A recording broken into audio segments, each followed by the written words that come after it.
Hello friends, welcome back to your study with smart brain. Friends, आज की इस video में मैं लेके आई हूँ क्लास 6 ज्योग्राफी, जो कि आज हम लोग पढ़ेंगे चैप्टर 7, जिसमें दिया हुआ है भारत का जलवायु, वनस्पति तथा वन्य प्राणी। फ्रेंड्स, अगर आप लोग को वीडियो पसंद आती है तो प्लीज़ शेयर कीजिए, लाइक कीजिए, सब्सक्राइब कीजिए। तो फ्रेंड्स, चलिए पढ़ते हैं। मौसम सबसे पहले। और फ्रेंड्स, ये नोट्स है क्योंकि एग्ज़ाम के पहले हो, मतलब बहुत जल्दी से आप रिवीजन। तो चलिए, मौसम। मौसम क्या है? वायुमंडल में दिन प्रतिदिन होने वाले बदलाव को क्या कहते हैं? तो मौसम कहते हैं। वायुमंडल में दिन प्रतिदिन होने वाले बदलाव को मौसम कहते हैं। मौसम, इसमें तापमान, सूर्य की विकिरण, वर्षा को शामिल किया गया है। तब देखते हैं क्या भारत के मौसम। भारत में 4 मौसम हैं: शीत ऋतु, ग्रीष्म ऋतु, वर्षा ऋतु, शरद ऋतु। तो यहाँ पे दिया गया है सर्दी कब होता है? तो दिसंबर से फरवरी तक ठंडा का मौसम रहता है। गर्मी में रहता है किस समय? तो ये मार्च से मई तक गर्मी का मौसम रहता है। वर्षा रहता है कब? जून से सितंबर तक दक्षिण पश्चिम मानसून का मौसम होता है। और शरद ऋतु होता है आपको अक्टूबर और नवंबर के मानसून के लौटने का मौसम होता है उसको। तो अब हम लोग देखते हैं क्या वर्षा ऋतु वर्षा ऋतु जो आती है ना, तब मानसून शुरू होती है। मानसून पवन अरब सागर से बंगाल की खाड़ी से भारतीय उपमहाद्वीप की ओर बहती है। मानसून किधर बहती है? तो मानसून जो है ना, मानसून पवन अरब सागर से बंगाल की खाड़ी से भारतीय उपमहाद्वीप की ओर बहती है। पवन पर्वत से टकराती है तो भारत में वर्षा होती है। अब देखते हैं हम लोग क्या मानसून शब्द कहाँ से आई है? तो योगी आपको अरबी भाषा से आई है, जिसका नाम है आपको मौसम शब्द का अर्थ होता है आपको मौसम। तब हम लोग देखते हैं शीत ऋतु कब होती है? तो योगी आपको दिसंबर से लेकर फरवरी तक होती है। सूर्य की किरण सीधी नहीं पड़ती, इस कारण पृथ्वी गर्म नहीं होती है। पृथ्वी ठंडी होती है इस समय। उत्तर भारत में इस दौरान तापमान कम रहता है। तब हम लोग देखते हैं ग्रीष्म ऋतु कब होते हैं? तो ये मार्च से लेकर मई तक में जो है ना, ग्रीष्म ऋतु होते हैं। सूर्य की किरण सीधी पड़ती है, जिसके कारण तापमान अधिक हो जाता है यहाँ पे ग्रीष्म ऋतु में। उत्तरी भारत में गर्म हवाएं लू चलती है। अब देखते हैं कि शरद ऋतु मानसून के लौटने का मौसम है। शरद ऋतु कैसा मौसम है? तो योग्य आपको मानसून का लौटने का मौसम है। और ये जो है अक्टूबर और नवंबर में होते हैं शरद ऋतु। अक्टूबर से लेकर नवंबर तक बंगाल की खाड़ी की ओर लौटता है। इस मौसम में भारत के दक्षिण में वर्षा होती है। इस मौसम में वर्षा विशेषकर तमिलनाडु तथा आंध्र प्रदेश में होती है। तब देखेंगे क्या भारत का महामरुस्थल भारत के पश्चिम भाग में स्थित है।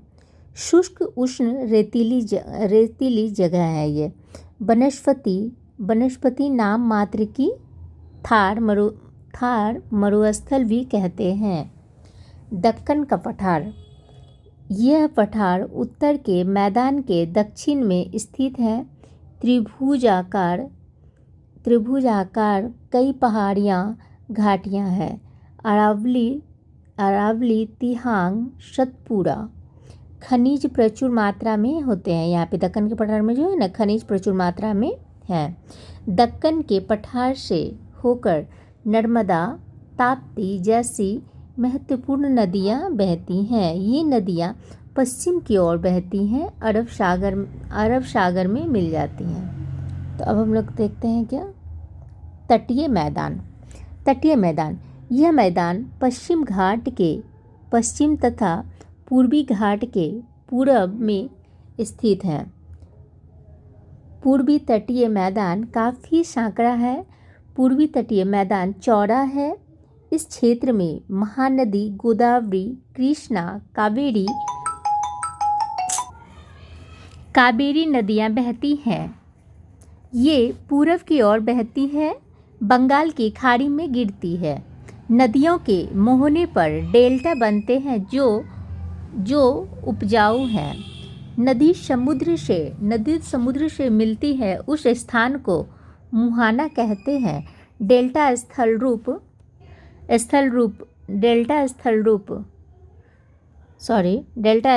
अभी ये देखेंगे क्या? पूर्वी पश्चिमी घाट। यह घाट दक्कन के पठार की पूर्वी या पश्चिमी सीमा बनाते हैं। पूर्वी घाट का विस्तार एक समान रूप से हुआ है, जबकि पूर्वी घाट के बीच में टूटा हुआ है। तो अब हम लोग देखते हैं जलवायु। किसी स्थान पर मौसम की औसत दशा को उस स्थान की जलवायु कहते हैं। इसके लिए कम से कम 20 वर्ष के मौसम के आंकड़े को देखा जाता है। जलवायु को प्रभावित करने वाला कारक कौन सा होगा आपको? ऊंचाई, समुद्र से दूरी, स्थिति। भारत की जलवायु को मानसूनी जलवायु कहते हैं। भारत के जलवायु में क्षेत्रीय विविधता देखने को मिलती है। अब देखते हैं हम लोग को राजस्थान गर्म शुष्क है। कश्मीर ठंडा मौसम है। उत्तर के मैदान में तापमान में विविधताएं हैं। और मुंबई व कोलकाता का टेम्परेचर साल भर मध्य होते हैं। मुंबई व कोलकाता का टेम्परेचर साल भर मध्य रहता है। अब देखते हैं मेघालय का माशिमराम दुनिया में सबसे अधिक वर्षा वाला स्थान है। राजस्थान के जैसलमेर वर्षा ना के बराबर होती है। अब देखते हैं हम लोग क्या? प्राकृतिक वनस्पति। घास, झाड़ियाँ, पौधे जो मनुष्य की सहायता से उगते हैं। जल की विभिन्नता के कारण भारत में अलग अलग तरह की वनस्पतियाँ पाई जाती हैं। अब देखते हैं हम लोग वनों की आवश्यकता। पेड़ पौधों की जड़ें मिट्टी को बांध कर रखती हैं। इस प्रकार के मिट्टी के अपरदन को रोकती है। वनों से हमें ईंधन, लकड़ी, चारा, जड़ी बूटी, शहद, गोंद प्राप्त होती हैं। वन जीवों के प्राकृतिक निवास हैं। पेड़ों के अंधाधुंध कटाई के कारण भारी मात्रा में प्राकृतिक वनस्पति समाप्त हो जा रही है। तब देखते हैं लोग क्या? बाघ। ये क्या है? बाघ एक राष्ट्रीय पशु है। गुजरात के गिर वन में एशियाई शेरों का निवास है। हाथी, एक सींग वाले गैंडे असम के जंगल में घूमते हैं। तब देखते हैं क्या? हाथी केरल, कर्नाटक में भी मिलते हैं। ऊँट कहाँ मिलते हैं? तो ऊँट रेगिस्तान के रेगिस्तान में मिलते हैं। जंगली गधा कच्छ केरल में मिलते हैं। जंगली बकरी हिम तेंदुआ भालू हिमाचल क्षेत्र में मिलते हैं। अब देखते हैं हम लोग क्या? प्रवासी पक्षी। कुछ पक्षी बिटेल, बत्तख, कलियू, फ्लोमिंगो,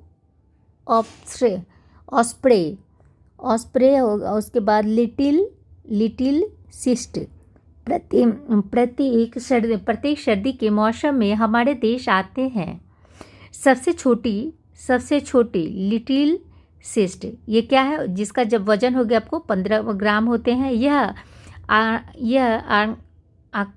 आर्कटिक प्रदेश से 800 किलोमीटर की दूरी तय करके भारत आती हैं। Thank you friends. I hope कि अगर आप लोग को पसंद आती है तो प्लीज़ शेयर कीजिए, लाइक कीजिए, सब्सक्राइब कीजिए। Thank you.